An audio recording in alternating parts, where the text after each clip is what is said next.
اعوذ باللہ من الشیطان اللعین الرجیم بسم اللہ الرحمن الرحیم قال امامنا الصادق علیہ الصلاۃ والسلام صل من قطعک واعط من حرمک واحسن الی من اساء الیک۔ امام جعفر صادق علیہ الصلاۃ والسلام ارشاد فرما رہے ہیں کہ جو تم سے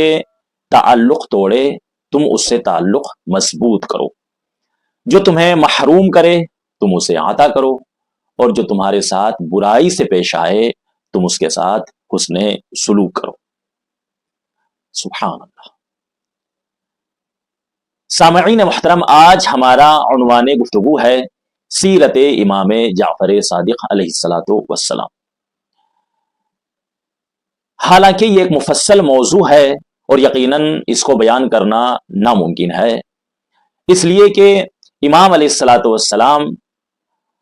اس ذات گرامی کا نام ہے کہ جو فضائل و مناقب کا موجزن سمندر ہے، اور سمندر کو کوزے میں بھرنا محال ہے، لیکن اس مشہور قاعدے کے تحت کہ جو عقلاء اور علماء نے بیان فرمایا ہے، عقلاء فرماتے ہیں ما لا یدرک کلہ لا یترک کلہ، کہ اگر تمام کو درک نہیں کیا جا سکتا تو تمام کے تمام کو چھوڑا بھی نہیں جاتا ہے، جیسے کہ قرآن مجید کہہ رہا ہے وَلَيْسَ لِلْإِنسَانِ إِلَّا مَا سَعَىٰ، کہ انسان کے لیے اتنا ہی ہے کہ جتنی وہ کوشش کرے، تو انسان کو کوشش کرنا چاہیے جتنا وہ درک کر سکتا ہے۔ لہٰذا بحر فضائل میں سے چند قطرے بعنوان تعارف میں امام علیہ الصلاۃ والسلام کے چاہنے والوں کی خدمت اقدس میں پیش کروں گا۔ صادق آل محمد امام جعفر صادق علیہ الصلاۃ والسلام اس ذات گرامی کا نام ہے کہ دنیا کا ہر ذی شعور انسان آپ پر فخر کرتا ہے، دنیا کا ہر عقل مند انسان آپ کا احترام کرتا ہے، اور اس احترام اور عزت کی جو رئیسی وجہ ہے وہ آپ کی عطا ہے۔ امام علیہ الصلاۃ والسلام کے دروازے سے کوئی ضرورت مند کبھی خالی ہاتھ واپس نہیں لوٹا، جس نے جو بھی مانگا اور جتنا بھی مانگا امام علیہ الصلاۃ والسلام نے اس کو عطا کیا ہے۔ یہاں پر رک کر میں ایک جملہ عرض کرنا چاہتا ہوں کہ دنیا والوں کی نظر میں جس کے پاس جتنا پیسہ ہوتا ہے وہ اتنا ہی مالدار کہلاتا ہے، یہ دنیا والوں کی نظر میں ہے، حقیقت میں ایسا نہیں ہے، اس لیے کہ دنیا میں سب سے بڑی فقیری کا نام ہے جہالت، اور دنیا کی سب سے بڑی دولت کا نام ہے علم۔ امام علیہ الصلاۃ والسلام نے بلا تفریق مذہب و ملت جو سائل بھی آپ کے دروازے پر آیا ہے اس کو ایسے ایسے علمی خزانے عطا کیے ہیں کہ صدیاں گزرنے کے بعد آج بھی اس کی نسلیں امام علیہ الصلاۃ والسلام کی احسان مند ہیں۔ امام علیہ الصلاۃ والسلام نے ایسے ایسے علمی چشمے بہائے ہیں کہ آج بھی دنیا ان سے سیراب ہو رہی ہے۔ جہاں پر امام علیہ الصلاۃ والسلام نے قرآن و احادیث، فقہ و اصول، علم کلام اور تاریخ پر کام کیا ہے، وہیں پر آپ نے فزکس، علم طب اور کیمیا کے اوپر بھی کافی کام کیا ہے۔ آج دنیا جس ٹیکنالوجی کے ذریعے سے روز بروز ترقی کی منازل طے کر رہی ہے، یہ امام علیہ الصلاۃ والسلام کی محنتوں کا نتیجہ ہے۔ اور یہاں پر ایک اہم بات میں عرض کرنا چاہتا ہوں، ناظرین محترم توجہ کیجیے گا کہ یہ ایک امام کی محنتوں کا نتیجہ ہے۔ ذرا آپ سوچئے، اگر دیگر ائمہ علیہ الصلاۃ والسلام کو بھی علم پھیلانے کا موقع ملتا تو پھر ذرا آپ تصور کریں کہ دنیا ترقی کی کس منزل پر فائز ہوتی، مگر دیگر ائمہ کو علم پھیلانے کا موقع نہیں ملا۔ اب ممکن ہے کہ یہاں پر ناظرین و سامعین میں سے کسی کے ذہن میں یہ سوال پیدا ہو کہ کیا وجہ ہے کہ امام جعفر صادق علیہ الصلاۃ والسلام کا علم مشہور ہے اور دیگر ائمہ کا علم مشہور نہیں ہے؟ اس کی وجہ یہ ہے کہ دیگر ائمہ کو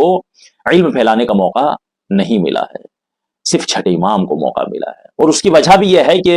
دو حکومتیں آپس میں ٹکرائی، بنی امیہ اور بنی عباس آپس میں ٹکرائے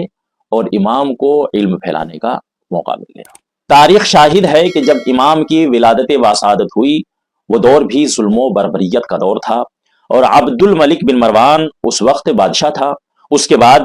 ولید بن عبد الملک بادشاہ بنا، اس کے بعد سلیمان بن عبد الملک، اس کے بعد عمر بن عبد العزیز بن عبد الملک، اس کے بعد ہشام بن عبد الملک، اس کے بعد ولید بن یزید بن عبد الملک، اس کے بعد ابراہیم بن ولید، اور اس کے بعد مروان الحمار کو بادشاہ بنایا گیا۔ مروان الحمار کے بعد اب حکومت بنی امیہ کی طرف سے منتقل ہو گئی بنی عباس کی طرف۔ یہ جتنے بھی ادوار گزرے ہیں، ان تمام ادوار میں بنی امیہ اور بنی عباس میں جنگ جاری تھی۔ بنی امیہ اپنی حکومت بچانے کی فکر میں تھے اور بنی عباس حکومت کو حاصل کرنے کے چکر میں لگے ہوئے تھے، اور آخر میں بنی عباس کامیاب ہو گئے اور حکومت بنی امیہ سے چھن گئی اور بنی عباس کی طرف منتقل ہو گئی۔ تاریخ شاہد ہے کہ ادھر بنی امیہ اور بنی عباس آپس میں لڑ رہے تھے، وہی بہترین موقع تھا، امام علیہ الصلوۃ والسلام نے اس سے فائدہ اٹھایا اور آپ نے علم و حکمت کے چراغ جلا دیے، روشنی بڑھی، لوگ جوق در جوق آپ کی بارگاہ میں آنے لگے، یہاں تک کہ آپ کے مخالفین اور آپ کے دشمن بھی آپ کی بارگاہ میں آئے۔ امام علیہ الصلوۃ والسلام نے خندہ پیشانی کے ساتھ ان کا استقبال کیا، ان کو اپنے سے قریب کیا، اس لیے کہ امام نے فرمایا سل من قطعک، جو تم سے رشتہ توڑے تم اس سے رشتے کو مضبوط کرنے کی کوشش کرو۔ نہ صرف یہ کہ امام نے ان کو اپنے سے قریب کیا، بلکہ ان کے اوپر اپنی عطا کے دروازوں کو کھول دیا، اس لیے کہ امام نے فرمایا ہے آتے من حرمک، جو تمہیں محروم کرے۔ امام جانتے تھے کہ یہ لوگ وہ ہیں کہ جنہوں نے ہمیں ہمارے حق سے محروم کیا ہے، مگر اس کے باوجود بھی امام علیہ الصلوۃ والسلام نے ان کے اوپر اپنی عطا کے تمام دروازوں کو کھول دیا، اور امام علیہ الصلوۃ والسلام نے ان کے ساتھ حسن سلوک کیا۔ آپ جانتے تھے کہ یہ ہمارے دشمن ہیں، ہمارے مخالف ہیں، انہوں نے ہمارے ساتھ بہت برا کیا ہے، مگر امام علیہ الصلوۃ والسلام نے چونکہ فرمایا ہے کہ جو تمہارے ساتھ برائی کرے اس کے ساتھ حسن سلوک کرو، تو امام علیہ الصلوۃ والسلام نے ان کے ساتھ حسن سلوک کیا، اور دیکھتے ہی دیکھتے ہزاروں کی تعداد میں آپ کے شاگرد ہو گئے۔ یوں تو آپ کے شاگردوں کی تعداد بہت زیادہ ہے، سب کا تو یہاں پر ذکر نہیں کیا جا سکتا چونکہ ویڈیو بہت طولانی ہو جائے گی، مگر جو مشہور اور ابرز آپ کے شاگرد ہیں ان میں سے ہشام بن حکم، محمد بن مسلم، ابان بن تغلب، ہشام بن سالم، مفضل بن عمر اور جابر بن حیان، یہ وہ آپ کے شاگرد ہیں کہ جنہوں نے علمی میدان میں بہترین کارنامے انجام دیے ہیں۔ ان میں سے ہشام نے 31 کتابیں مرتب کی اور جابر بن حیان نے 200 سے زیادہ کتابیں لکھی ہیں، اور جابر بن حیان کی جو شہرت ہے وہ علم کیمیا کے اعتبار سے ہے، اس لیے آپ کو بابائے علم کیمیا بھی کہا جاتا ہے۔ ان کے علاوہ آپ کے شاگردوں میں ایک مشہور نام ہے نعمان بن ثابت، جن کو ابو حنیفہ کے نام سے دنیا جانتی ہے۔ ابو حنیفہ نے امام جعفر صادق علیہ الصلوۃ والسلام سے علم حاصل کیا اور آپ اس پر فخر کیا کرتے تھے، اکثر فرمایا کرتے تھے لولا السنتان لہلک النعمان، اگر میری حیات کی یہ 2 سال نہ ہوتے۔ کون سے 2 سال؟ کہ جن 2 سالوں میں آپ نے امام جعفر صادق علیہ الصلوۃ والسلام سے علم حاصل کیا ہے، کہتے ہیں کہ اگر یہ 2 سال نہ ہوتے تو نعمان ہلاک ہو جاتا۔ ابو حنیفہ سمیت چاروں امام جو ہیں اہل سنت والجماعت کے، یہ تمام کے تمام بالواسطہ یا بلا واسطہ امام جعفر صادق علیہ الصلوۃ والسلام کے شاگرد ہیں، انہوں نے امام جعفر صادق علیہ الصلوۃ والسلام سے علم حاصل کیا ہے۔ یہ اور بات ہے کہ بعد میں انہوں نے اپنے اپنے راستوں کو الگ کر لیا۔ تو ہم عرض کر رہے تھے کہ امام علیہ الصلوۃ والسلام نے اپنے علم کے ذریعے سے پوری دنیا کو روشن و منور کیا، خدمات کا سلسلہ جاری و ساری تھا، یہاں تک کہ حکومت بنی امیہ سے منتقل ہو گئی بنی عباس کی طرف۔ جب ان کی حکومت مضبوط ہو گئی تو انہوں نے امام علیہ الصلوۃ والسلام کی طرف توجہ کی۔ جب انہوں نے دیکھا کہ امام کی بہت زیادہ عزت ہے لوگوں میں، لوگ آپ کا بہت زیادہ احترام کرتے ہیں، تو اب یہ لوگ امام کے دشمن ہو گئے اور انہوں نے امام علیہ الصلوۃ والسلام پہ ظلم و بربریت کا دروازہ کھول دیا۔ امام علیہ الصلوۃ والسلام پر انہوں نے بہت زیادہ مظالم ڈھائے۔ ان تمام مظالم میں سے ایک ظلم یہ ہے کہ انہوں نے آپ کے گھر میں آگ لگائی۔ جب آگ لگی، گھر کی مستورات چیخنے لگیں۔ امام علیہ الصلوۃ والسلام اپنے گھر کی خواتین کو لے کر باہر نکلے اور ایک محفوظ مقام پر لا کر آپ کو بٹھا دیا۔ چاہنے والوں کو اطلاع ہوئی، چاہنے والے آئے، اور آنے کے بعد سب نے مل کر امام کے گھر کی آگ کو بجھا دیا۔ آگ بجھ گئی۔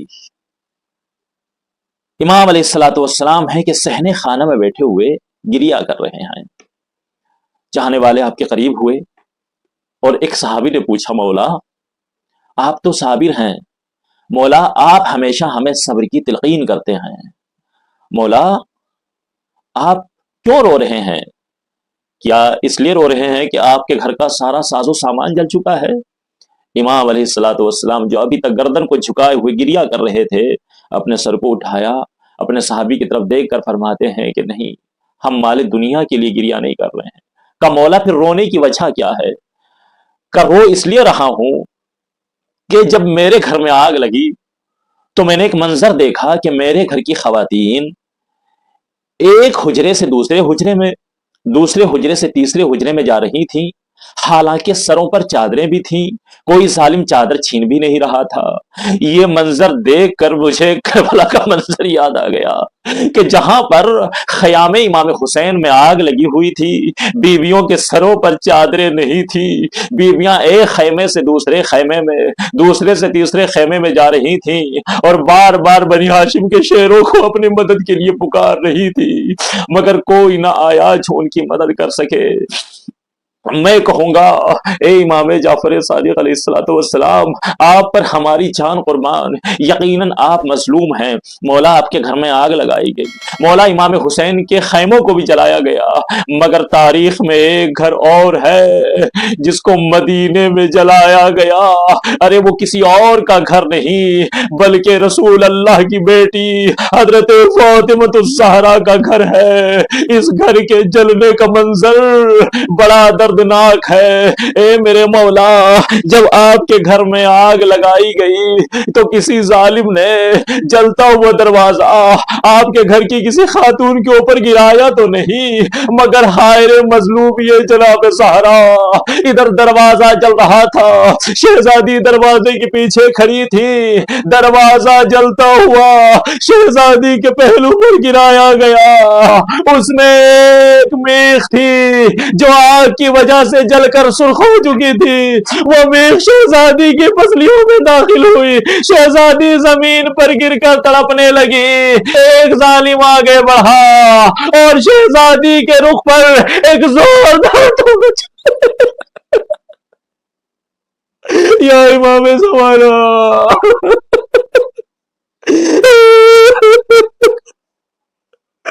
ایک زوردار تماچا شہزادی کے روح پر تماچا لگا، ادھر پسلیوں سے خون بہ رہا تھا، ادھر آگ سے خون۔ میں کہوں گا مولا آپ یقیناً مظلوم ہے،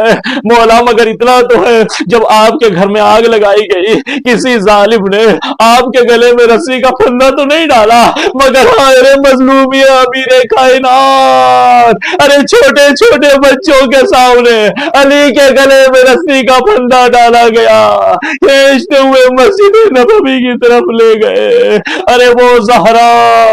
جن سے اٹھا نہیں جا رہا تھا، جب یہ معلوم ہوا ابو الحسن کو لوگ لے کر گئے ہیں، شہزادی نے اپنے آپ کو سنبھالا، لوگوں کے ہجوم میں پہنچی، جانے کے بعد کہا ابو الحسن کو چھوڑ دو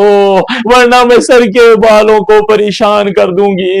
ارے وہاں بھی ایک ظلم ہوا، ظالم آگے بڑھا اور تلوار کے قبضے سے شہزادی کے ہاتھ پر ایسا وار کیا، شہزادی زمین پر گری، قبر رسول کا رخ کر کے کہا اے بابا صبت علی مصائب لو انہا صبت علی الایام سرنا لیالیا، الا لعنت اللہ علی القوم الظالمین وسیعلم الذین ظلموا ای منقلب ینقلبون۔